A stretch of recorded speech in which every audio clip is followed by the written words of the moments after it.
little longer speech, and it will be the culmination of the speeches for that manual. It's the speech number 10. And that speech, we round up things. We want to showcase everything that we have learned on the first 9 speeches. It's a longer speech, so we give more time to present, and we will see, hopefully, vocal variety. We will see all kinds of things that we learn through, including using props and so forth. He may even do that. Tim Small is one of our beloved members that have been in Afghanistan. He's a drill surgeon. He's so nice here. I cannot imagine screaming on my face. But he is looking to become a professional speaker. So this is the platform that he's getting started with. And we welcome him to come and entertain us and educate us today on the 10th speech from the Communications Manual. And again, I have to look at my notes, which are very tiny. It's called The Miracle Process Through the Eyes of the Caterpillar. Please let's welcome Tim Small to the podium.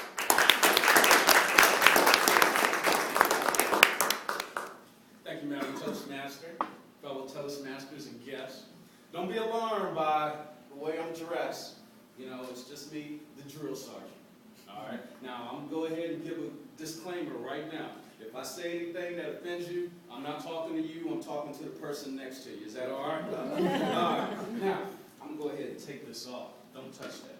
Okay? Don't touch it. But this is my 10th speech. This is a special speech to me because when I started Toastmasters, I had a goal.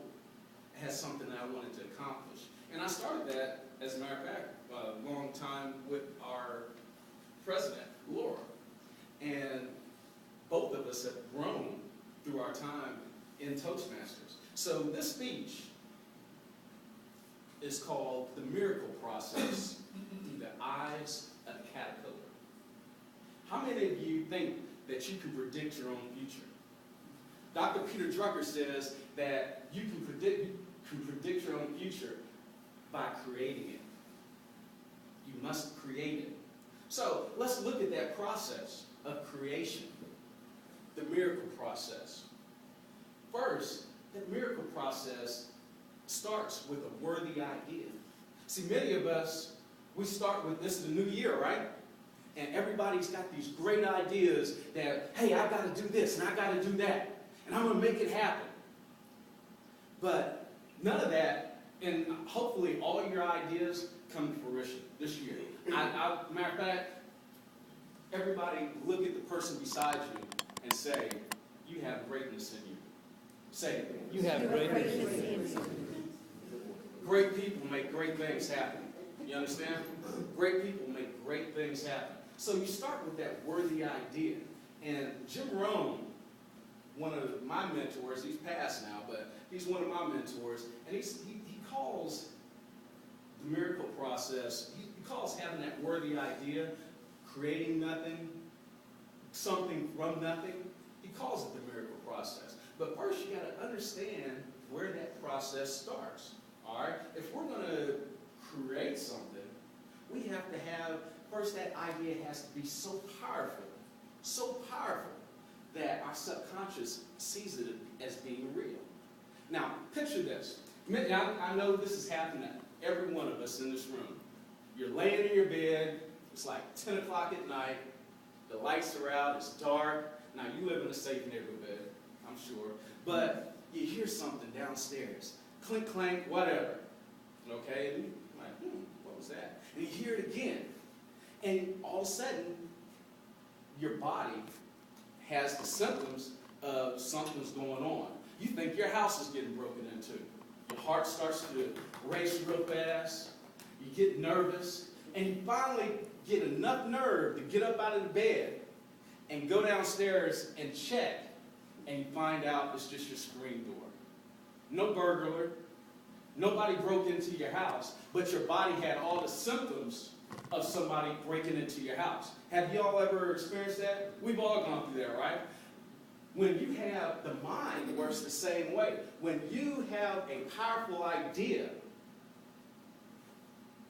and you believe it that much, your mind starts to go into that process of it. It's real. It's real. I can feel it. And that's the way we have to look at our ideas. If you want to lose weight, you got to see yourself 365 days from today being that person 30 pounds lighter. You have to dream about it. If you want more money, you have to see that money in your bank account. If you want that promotion, you have to see yourself in the boardroom. And you have to have that idea and believe it. Now, second, your belief level has to be very high. Okay? Now, a lot of times we deal with a lot of negativity. Okay? And you think about it.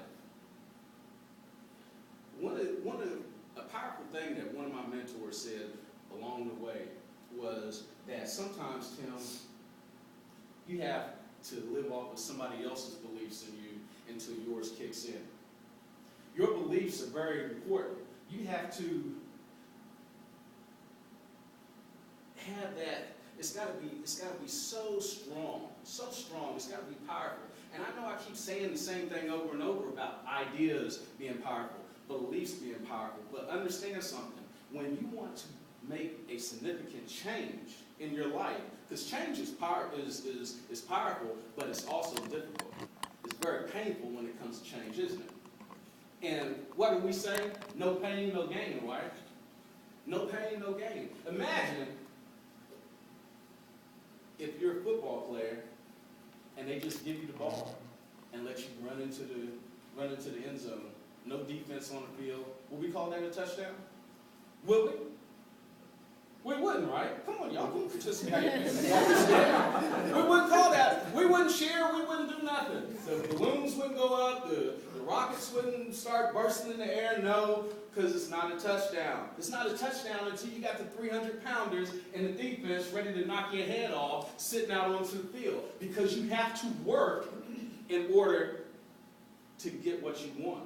You're trying to reach that goal. So you have to have the idea that I can get into the end zone. You have to have the belief that I can shook and jive and spin around and run over the defensive players and get into the end zone. So that's what we have to do. We always have to continuously work hard on what we're trying to do.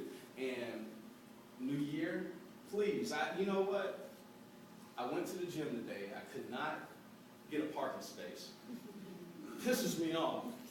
Every year in January, when I start going to the gym, right after the New Year, because I got to work off all that holiday fat, because I've been sitting around just like everybody else watching bowl games. So I'm going to go in and get me a good workout and get there, and I have to park 10 blocks down the street just to get to the gym. Why? Because we have the New Year's resolutioners.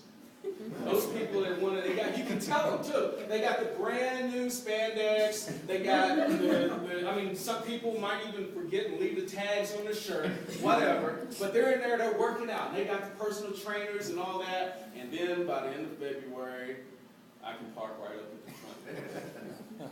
If that's one of you, don't let that happen. Have the idea that you can make it. Have the belief that you can make it. Now, you can have all that. We can have ideas, but we can have beliefs. But if you don't put no work into it, and that's the third step of the miracle process, you have to put in the work. Imagine you're the CEO. Well, let's not even imagine you being the CEO. Just go ask the CEO, how'd you get there? They're not going to say, well, I just showed up to work, and they was hiring. And, next thing you know, I'm CEO, would be Bank of America. No, it didn't happen like that, right? They had a goal. And we've been, this has been like a ridiculous motivational meeting for me, because Lucy killed it. But, and then all these motivational quotes and all these different things. I'm pumped up. Matter of fact, I done got off track with my speech, but I'm just going to shoot from the hip. I love it. Work, baby. You got to work. As a drill sergeant, there's nothing more beautiful than getting in 400 brand new privates, don't know nothing from nothing. They got hair hanging down their butt. They stink. They don't have a clue. Some of them, they're our kids, because mine just joined. He showed up like that too. But to take that transformation from being a civilian that knows nothing about the military except for what he sees on CNN or sees on the movie, and in 9 weeks, turning that individual into something that is so valuable to the United States of America, so valuable to our freedom. And it almost puts a tear in your eye, but you'll never see a drill sergeant cry, I'll tell you that. But it's the work that goes into it. Now, I said looking at the river process through the eyes of a caterpillar. Now think about that caterpillar. How many people like caterpillars? Raise your hand. Okay, there you go. Sort of creepy. Because the caterpillar's ugly. He's down there on the ground, nasty little belly crawler. I mean, think about it. He's nasty, he's all hairy, and he doesn't move fast. He moves very slow and deliberate. But imagine, I can imagine that caterpillar as he's crawling around on the ground saying, you know what? I believe that I can fly one day. I believe that I can be a butterfly. I can believe that I can turn into something a whole lot better than what I am right now. So, through the eyes of the caterpillar, we all have to be caterpillars. We all have to believe that even though we're down here today, that we can be up there tomorrow.